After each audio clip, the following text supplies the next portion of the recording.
Hi, Amber. I'm out on the road again.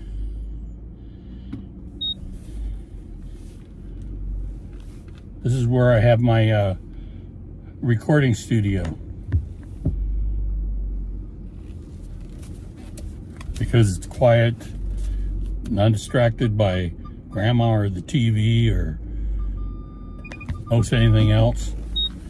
There, I bumped into the curb again. Good job, Grandpa. Been driving long? No.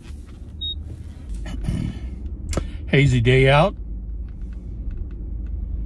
but pretty.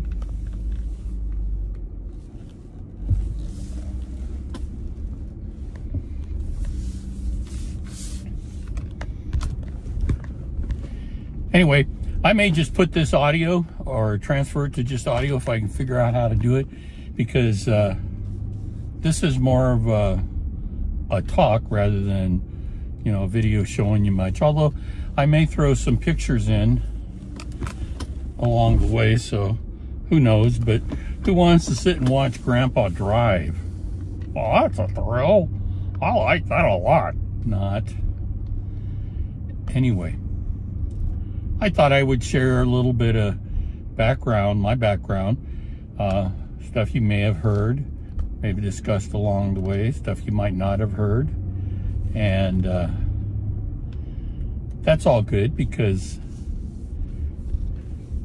it's the story of my life. I think that's a good title. The story of my life. So, I'm almost done bouncing out of my mobile home park. And so let me get started. Way back at the beginning of time, well, before the beginning of my time,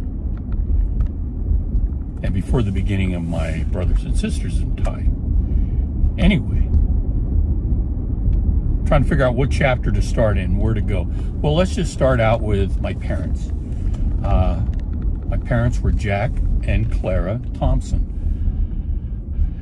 My dad, his name was Jesse Jackson Thompson. He would go by either Jack to family, or he would go by JJ to his professional, oh God, I hate it when I can't think of the word, to the people he worked with, basically. And so, you know, I would hear the term JJ, I'd hear the term Jack. Anyway, he was born way back, pretty sure it was 1919, and I think it was in July of 1919, but I'm not quite sure. I'll have to look up the dates.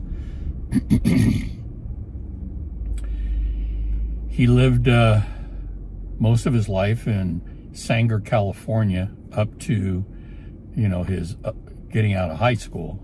And so he went to school there. He graduated from Sanger High School. That's in Central California. My dad was extremely studious, very intelligent young man, very intelligent, period, through his entire life. Probably the smartest person I've known in my life. And I've known some really intelligent people throughout my life. He eventually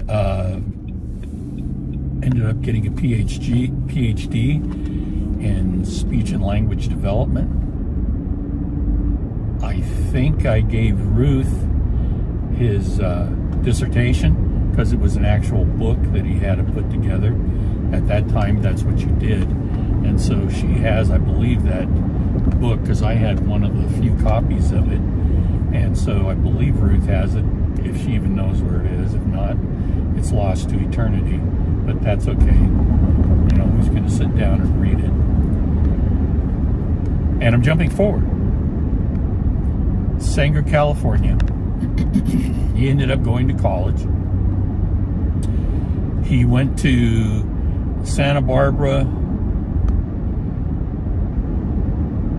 and I assume it was like Cal State Santa Barbara is now, but he went to college at this college in Santa Barbara, and that's where he studied his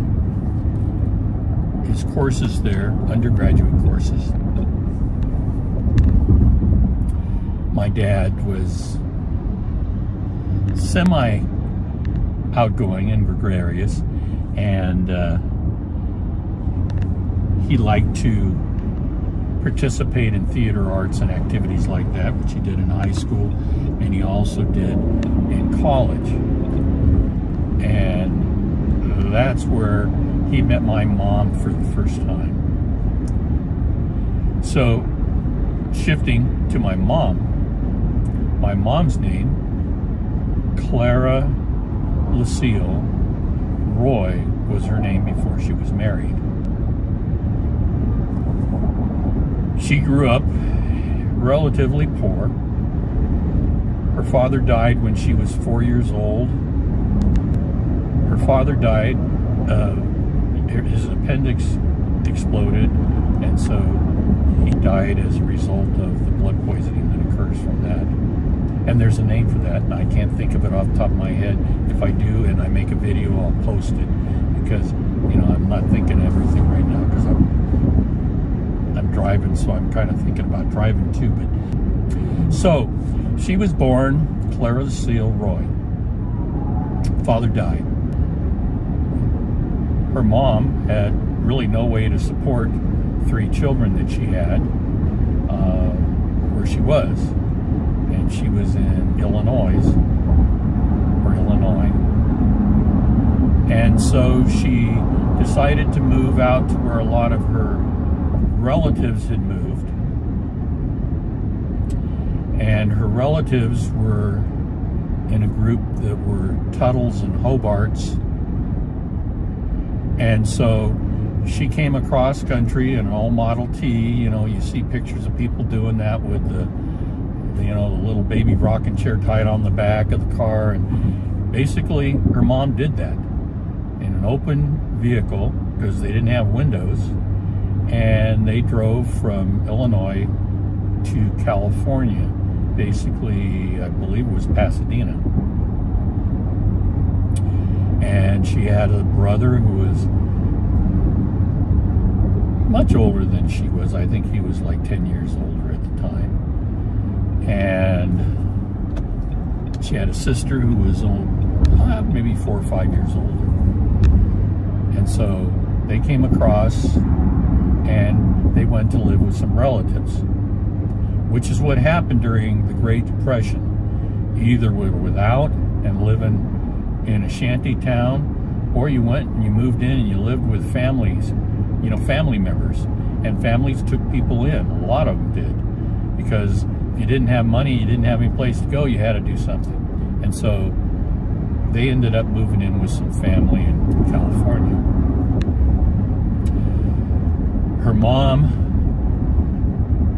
to make ends meet, did cleaning, and her mom's name, and I don't want to go too far back yet because I can do that another time. Her mom's name was Bessie Hobart, her original name. I don't know her middle name, but she became Bessie Hobart Roy.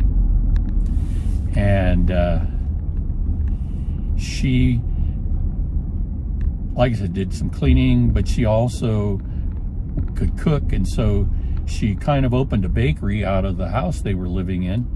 And during this time, she would bake breads and other baked goods, and she would sell those out of the house and make some money to help support her kids, and then of course to give money to the families that they were living with, who, by the way, weren't really happy to have a mom and 3 kids shacking up with them in the same house. But they all survived and made it through it. My mom was not the healthiest of children. She had issues along the way. She ended up not being able to play outside and run around as much. So in her young adulthood, or excuse me, in her childhood, you know, she put on weight. So she wasn't necessarily fat, but she wasn't skinny. So she was just, I don't know what you'd call it, overweight. And so when she would go to school, kids would tease her and pick on her. And so that didn't help life that way. And that was something she had to struggle with for most of her childhood into her young adulthood, and then of course struggled with weight, just like I struggle with weight, and that's sad, but through her latter adulthood. But she survived all that. She went to high school. She had a good time in high school most of the time, and people weren't picking on her. And I think that kind of dropped off after elementary school. And they moved eventually after the Depression ended. They were able, I believe, to eventually rent a place for themselves. And so the family then moved out of the people's houses that they were living with. And, you know, time went by. She graduated from high school.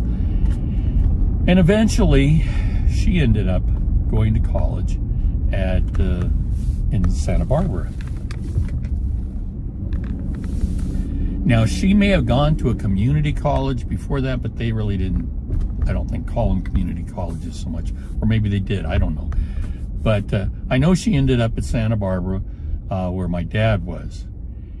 And they first met.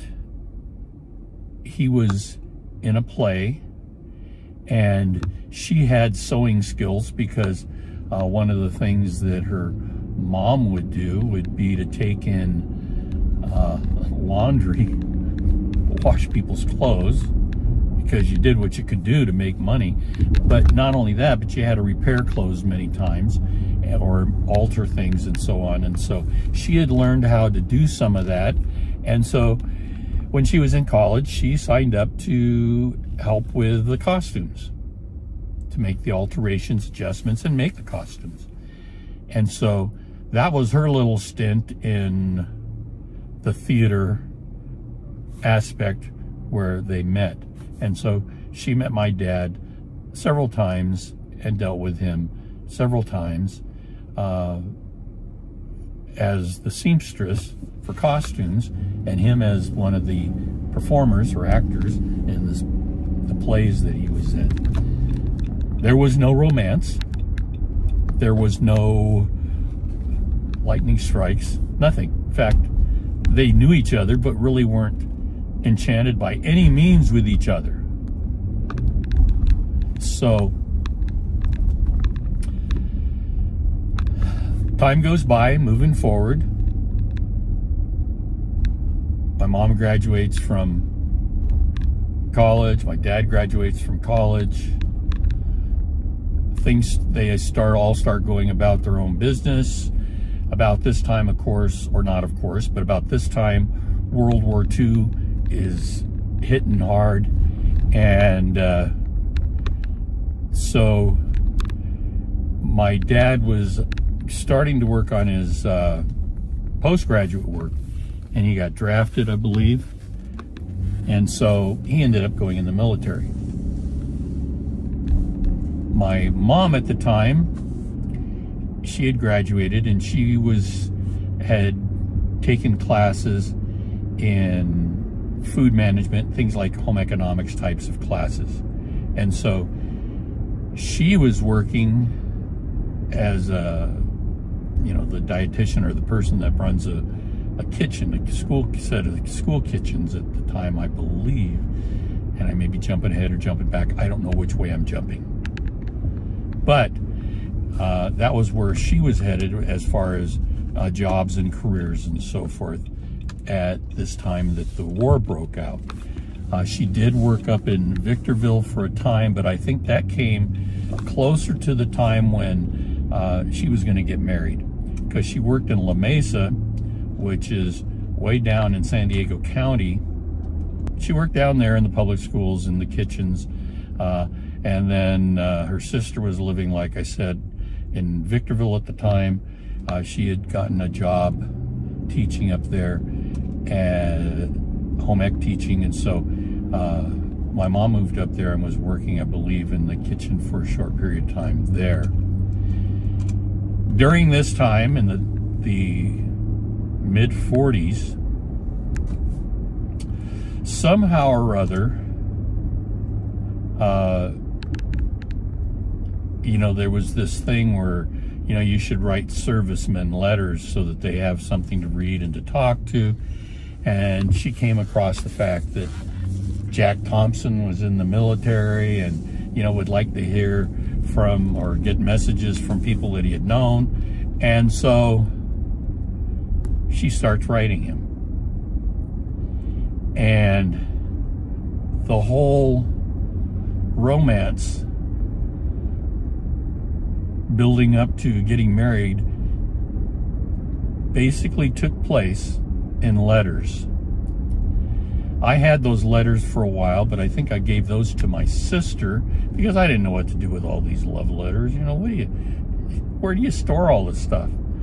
And I kind of wish I had them now because they had a lot of dates and times and all this other stuff in them. But I gave them to her, and she may still have them. I don't know. I'll have to ask her when she's not stressed too much. So they start writing back and forth, pen paling. And like I said, somewhat romance starts to develop during this pen pal time. And it got down to the point where my mom and dad decided that, you know, they'd like to meet up and, you know, talk to each other and see each other. Well, my mom's in California, and my dad is in Maryland, across the country. So I'm going to pause it there. I got to run.